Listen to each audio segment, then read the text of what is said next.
All right, hello everyone. Welcome to the opening night, season 3, summertime hot invitational tournament. We took a little bit of a break, but we're back. This month, this tournament, we're featuring Panic Restaurant, sticking with the Nintendo theme, but abandoning the old TV show theme. We don't have any good productions, opening bits, or anything for you. We just have this game in all of its. It's a game, and we're going to play it, and you'll see how much fun it is. Very shortly, the runners are on the way. TheAlanHeffley and Puke7. You might be thinking, wait a second. I don't exactly remember these guys from last time. Well, that's because we opened up the tournament to a new format. Let me give you a little bit more game audio here.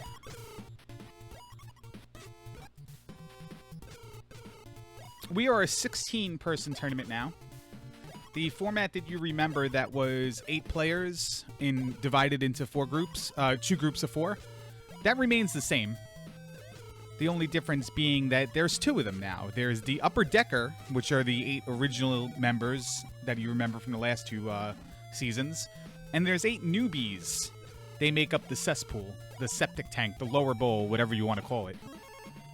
And they are playing the same format as we are, but we're not crossing over between the 2. And in the coming minutes and between the 5 games today that we have, the 5 races, you will understand exactly what I'm talking about. First stage is over. It is the appetizer on the menu in the garden stage. Both players take down Popcorn Pete without losing a life and move on. Little nuances to this game. There are heart containers. There are mini-games. There are coins you can collect to play a slot machine at the end of the level. But basically, those mini-games and the slot machines are not important. You just want to keep moving, go as fast as you can. They can slow you down. Now, the benefits of it are you can gain heart containers, refill your health, get some extra lives. But it's at a huge cost to your time. And here we are in the soup stage. It's being served in the dining room today. It's that ladder by Alan right there that goes up. That goes into like a fish-catching mini-game. And it's basically worthless. It's worth points, but it's arbitrary points. This is the whose line is it anyway style format. Points don't really matter. Although the winner of the match can come on commentary and do the post-game interview in the style of his choosing.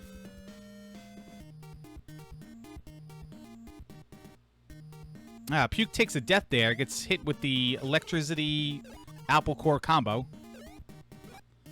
Alan also gets hit with the apple. Apples are probably the first jerk enemy you're going to find in this game.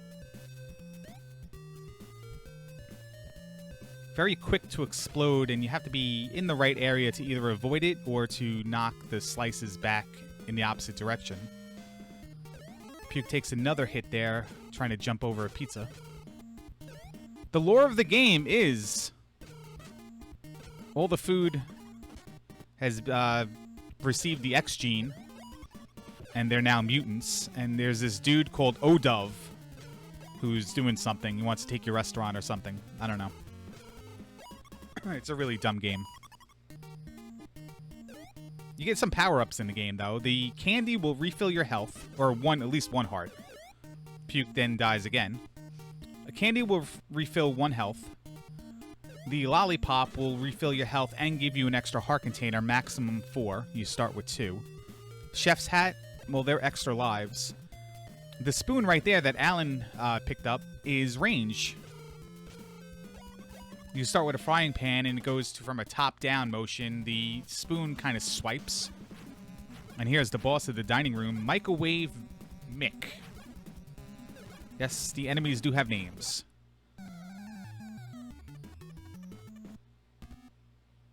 And the microwave door opens, and Alan gets, well,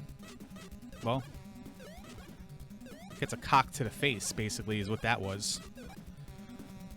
Each of the boss has a quick kill that you can do depending on what weapon you have and where you're standing and stuff like that. And most of these players will utilize it, and by the time the tournament's over, we'll become experts where to stand. Stage 2 is over for Alan. Alan has a little bit of a lead here. Puke had died a few times. Alan's death was at the boss, so it's a little bit easier. You restart from any checkpoint once you die, unless you game over. Then you start at the beginning of the level and lose all your heart containers. But if you die, you start at the nearest checkpoint, which is basically every door you enter is a checkpoint. Second of the weapons I want to talk about is the frisbee, the dish, the plates that Alan has. They're projectile with gravity, so it makes hitting enemies on a lower level terrain harder. When you get hit, you lose your weapon, though, and you go back to the starting frying pan. Puke has a good fight there on Microwave Mick, and he'll be heading to the third area. Third area is the salad course in the kitchen.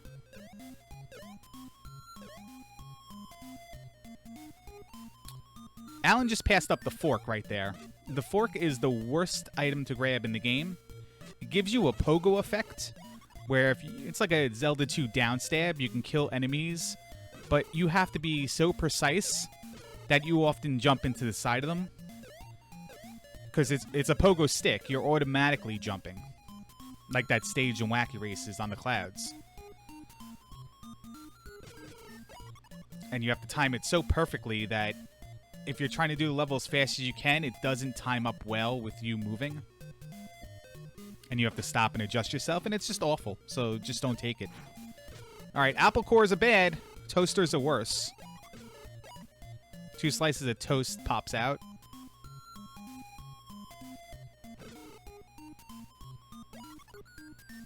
And there doesn't really seem to be a tell to it other than time-based.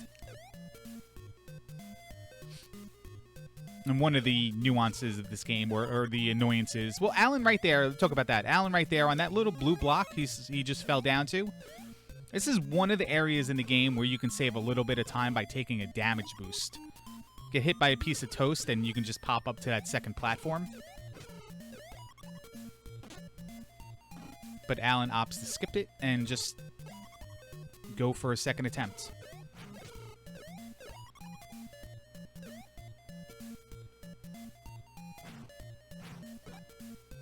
I was lining up something to talk about, but, you know, we'll forget about that.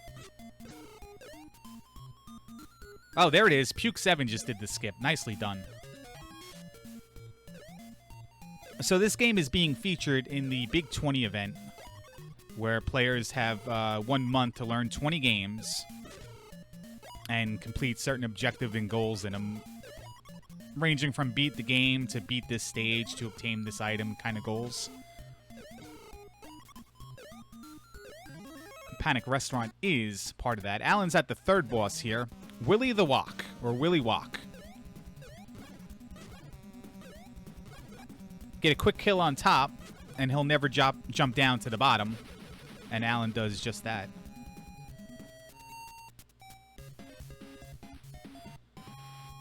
And he's going to be on his way to the 4th stage, the fish course, in the courtyard. Because where else would you enjoy fish? Puke has the spoon, but doesn't get the iframes in time and gets hit and loses it. But he gets a quick kill anyway. And he's right behind Alan. This is my least favorite stage in the game. These skewers, I don't know how to dodge them, and often I will die here and stop the game. I've never made it past this part. Because I hate this game and I hate this stage. Oh, and if I haven't mentioned lately, BGT is awful at this game as well. Just want to throw that out there. I'm allowed to say that, though, because I'm his friend.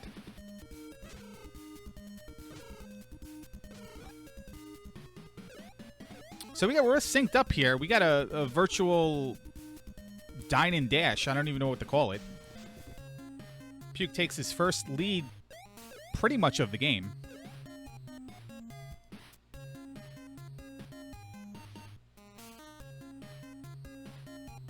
And they both head over to the rooftops of the courtyard. Because when I'm fighting mutant food in my kitchen, I love to take the fight onto the roof.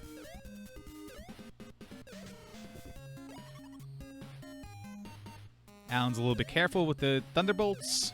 Puke7 knows when he can move and not move. So in talking about the Big 20, Puke7 is one of those guys who's going to be playing it. and in thus was training for this game and practicing this game before he got his invite into the tournament.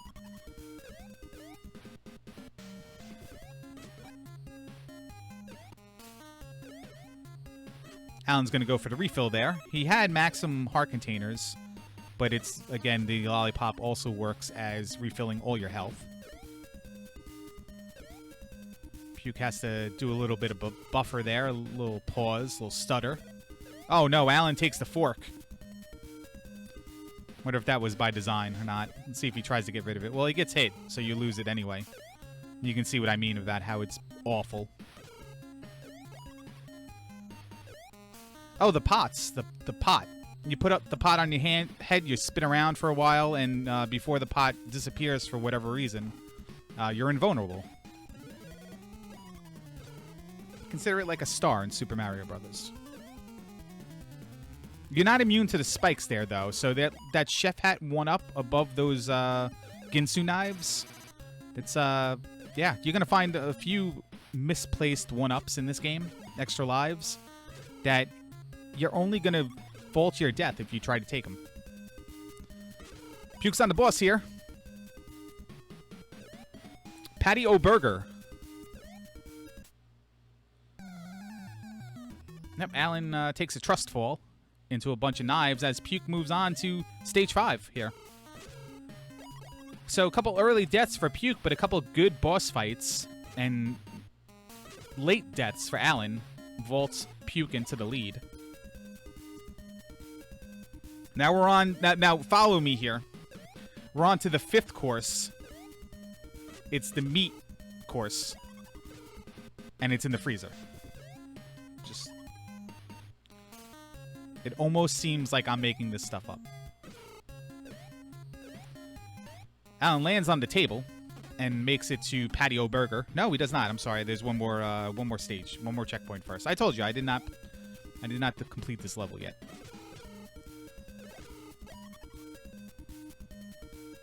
Yeah, the ice level is not fun. From what I heard, there's Patio Burger. Nice duck there. Gets a couple swings in. Jumps into him. That's fine. Just be careful. Avoid the bun drop. Jump into him again for consistency. And there you go, out. Oh, so Puke does a big running jump there. I've never seen anybody do that before, and I've watched a bunch of people play this game that are in this tournament. I believe that's the first time I've seen the running jump. Normally people go slow there. Let's see if he takes the plate, if he's a plate guy or if he's not. He's not a plate guy. He will grab a piece of candy, though. I did not see how Puke handled the fork in the beginning of this menu, though, because I was watching Alan. But that fork is in an awkward place. It almost seems like it forces you to take it. Yeah, that's one of the things about this game and Wacky Races, and actually roller games, any of the games we've played so far, is you can save a lot of time just getting the quick kill on the boss. He did take the fork? Okay, thank you. Get the quick kill on the boss, and you can save yourself some time where in regular navigation of the levels... Any mistake, you can probably mitigate that. As long as your boss fights are solid, you just got to get to him. And Puke misses the jump there. And he'll have to start over at the beginning of this checkpoint. So Alan has 2 lives left. Puke has 3 lives left. I don't know what the conditions are for extra lives in terms of score. I tried to research that, but the manual didn't say it, and I couldn't find it online.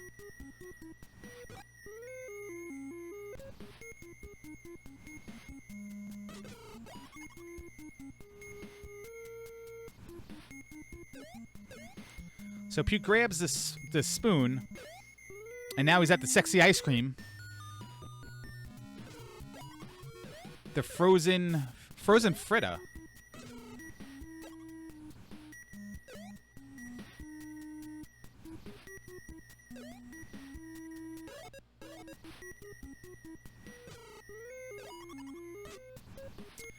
Frozen Fritta is her name, yeah. Sexy Ice Cream is what we call her.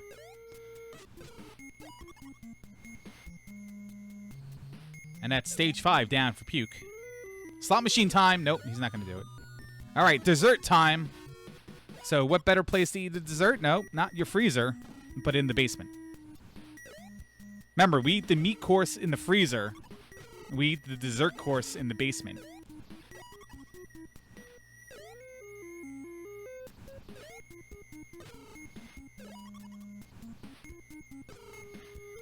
And what's a dessert course if not, you know, pumpkins and french fries?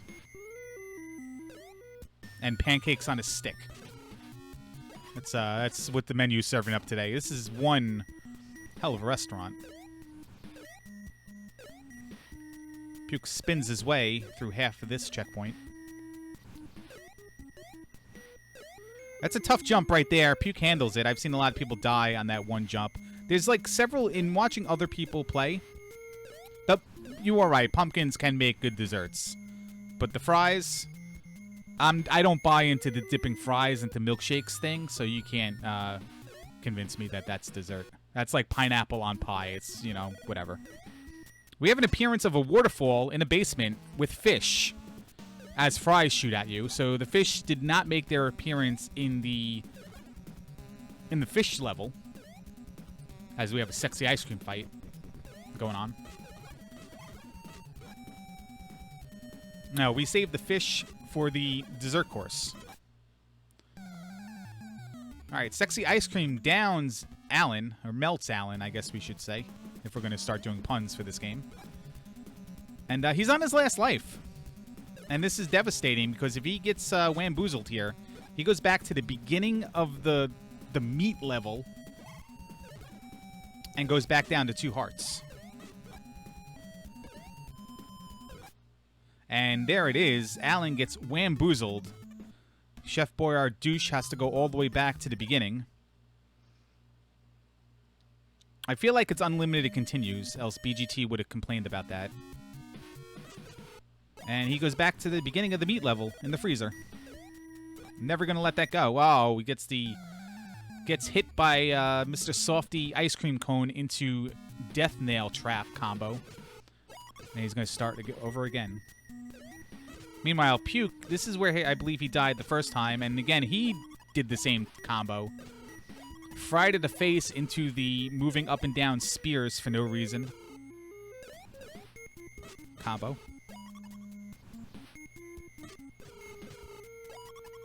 Just like Wacky Races, this game was late in the life cycle of the Nintendo. In fact, the Super Nintendo may have been out already. I don't know what it was like in Japan when it was released and how much time they had to port it over, or how their version is for the Famicom. But it plays like a game that was released really late in the life of the Nintendo life cycle. It's not unplayable in terms of the controls, but it's feels a little awkward. And maybe that's because of emulation. This cart goes for $6 million on eBay. And there's only one person I know that has it, and ask him about it, because he likes to talk to it. Puke finishes the basement level, and here's the boss of the basement level, the boss of the game, Odove. Garizzi has the right idea. You don't put fruits or vegetables on food. That's just disgusting. And we got a little boss fight here, a little, I don't know, it's almost like a mini game in itself. It plays differently than the rest of the game. You throw water balloons at a balloon. I guess they're eggs. At a balloon while you ride a hoverboard.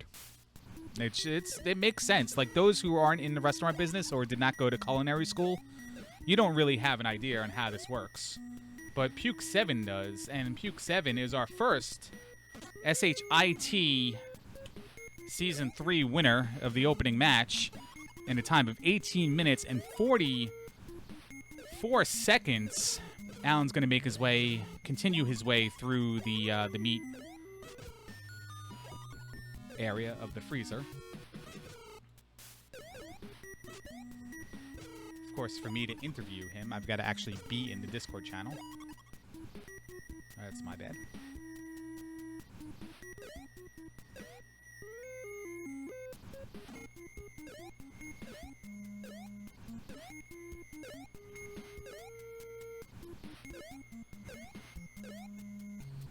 This is Group D of the tournament, the second group in the lower bowl cesspool. And forgive me for not knowing it. Digshake came up with some good names for it. Hello? But hello! How are you? Am I not hearing anything? How about now?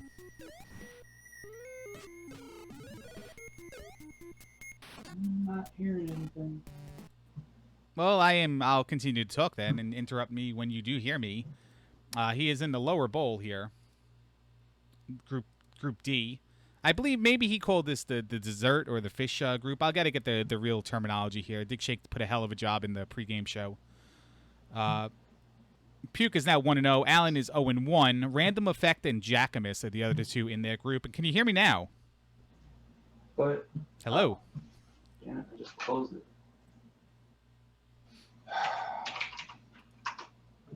Don't know what I'm doing, guys.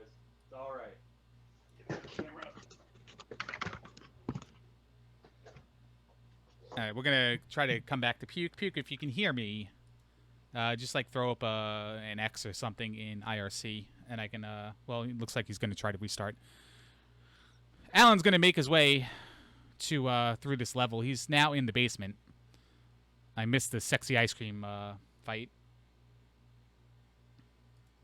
Let me just relay a message over to Puke.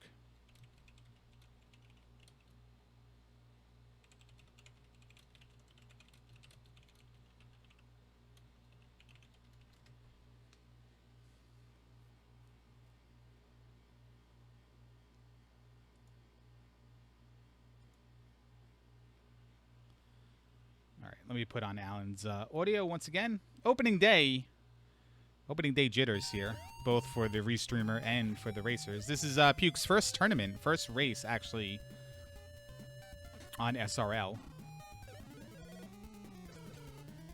So if I was him, I would retire. Perfect 1-0 record.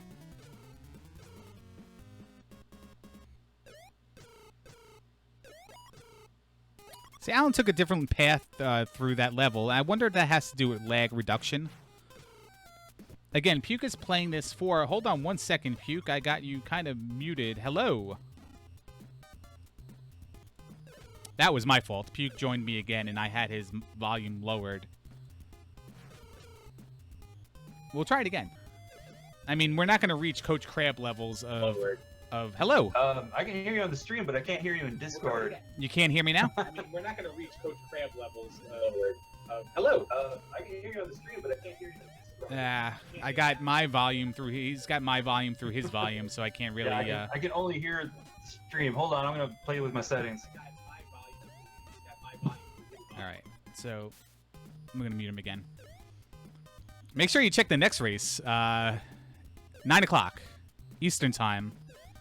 It's JSR 2 Gamers with the little mini Craigasm pyramid there. Nicely done. Versus the Sarge, Rose City Saint. There's going to be no Death Mountain here in this game, so Rose City Saint might be able to sneak a victory out.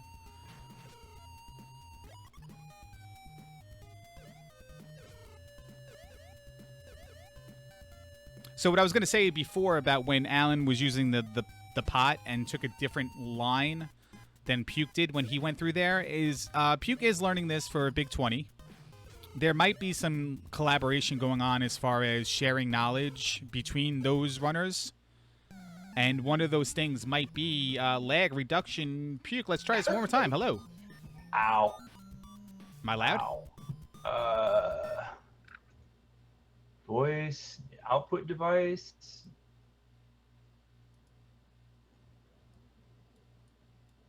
Where's the tests?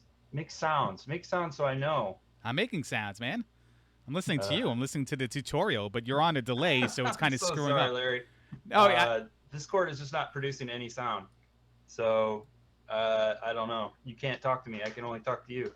Well, all right. Pretty lame. Well, when you hear this, just start talking about your run.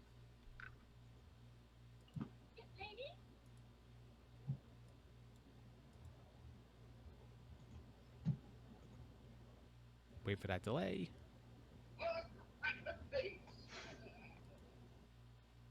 All right. Well, Alan has quit the race, and I can't say I blame him. It's a very frustrating game to play. You either can beat it and do really well at it, or it takes a while to beat because of frustration, quitting, and stuff like that. So he hangs it up. Puke already won. He's 1-0. Alan is going to be 0-1. Coming up next will be JSR versus the Sarge, Rose City Saint. And that's going to be happening at 9 p.m. Eastern Time on this channel. But if you do want to get more information, and we'll get some stuff. It might be my issue on Discord, so I'm actually going to restart Discord in between this race. He might be fine. It might be my issue. Discord likes to do that if you leave it open for a long period of time. If you want more information on this, challenge.com, challenge with an O, CHALLONGE.com/SHIT03. That's with a 0. And you can get the schedule, the results, information, and all that good stuff. But we'll be back in about 30 minutes for JSR versus Rose City Saint.